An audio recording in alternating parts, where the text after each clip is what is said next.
Bartlick Fred left Stockholm, for Paris is a movable feast. I'd read in my local newspaper that Paris had gone car-free, and I needed to see for myself if it was too good to be true. Here they recently completed their 5-year Plan Velo, introducing 180 kilometers of new bike lanes. Over 10,000 new secure parking spots, aiming to increase the daily trips by bike from 5 to 15%. I stopped by Le Peloton Café and chatted to Christian, one of the co-founders, to get the scoop on riding in Paris. It's way better than most people think. Bike lanes everywhere, the riversides, you have bike highways on most of the streets as well. And there's a lot of great routes outside the city too. Here, I also rented this Ridley Kanzo. After riding through the Swedish winter, I felt sprightly surfing the new Parisian bike lanes. And the bike was up for whatever I put it through.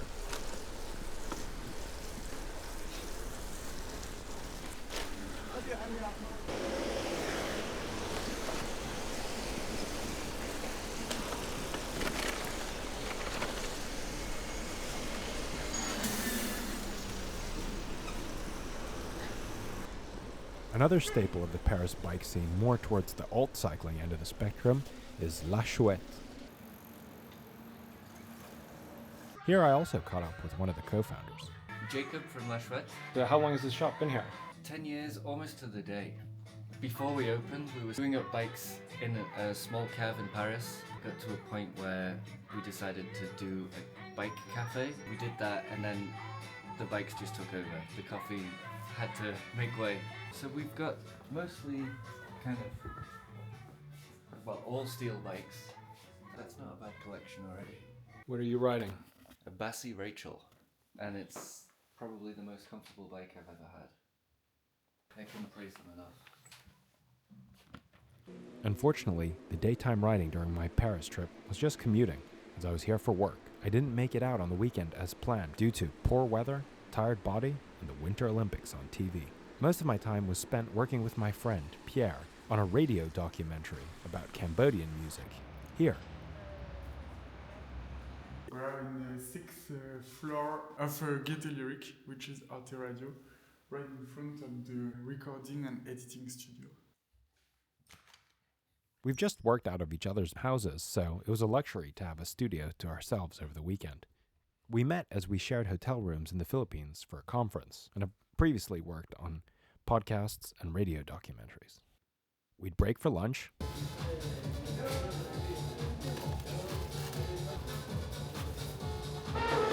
and then work some more. Collaborating is a lot of fun, but sometimes you can disagree on what direction to take. But you also get ideas you've never had. And after sitting down all day, it's important to get some stimulation. I forgot I'm in Paris.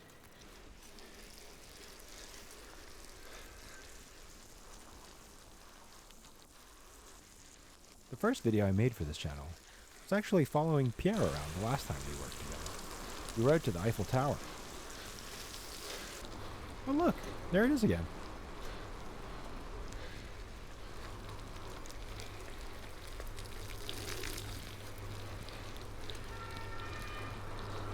Most of the trip, it rained, and all the work was getting to me.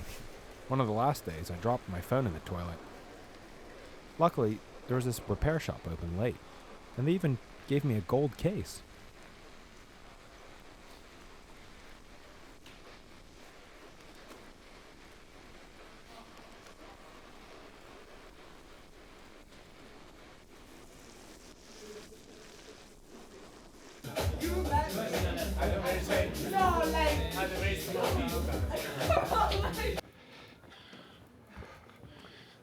Pierre, this is a French stairmaster to torture Americans.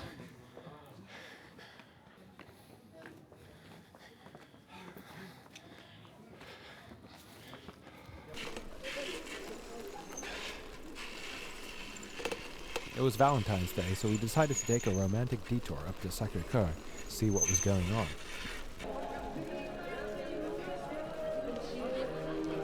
I don't know if it was the Coldplay cover or just being in the city of love, but I couldn't help but wish everybody a Happy Valentine's Day, everybody!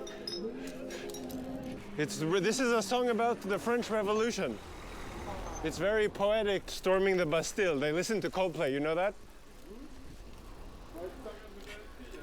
That's what they were listening to when they stormed the Bastille. I needed to make an escape after that.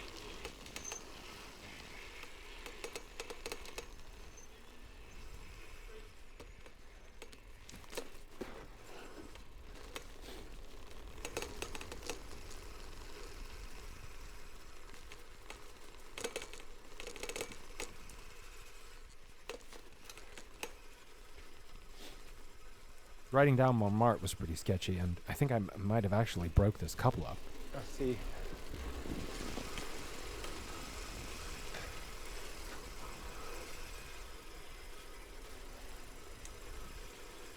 You never know when some stairs will show up. Saying goodbye to Pierre, I did some sightseeing on my own on the way home. But I'm having a grand old time, so. Bye. I remember to call my mom. But to be honest, the whole trip was kind of a blur. We work all day, go out for lunch. This screensaver reminded me of home. Have a ride before dinner, and then do it all over again. Luckily, they liked our ideas, and the documentary should be out later this year.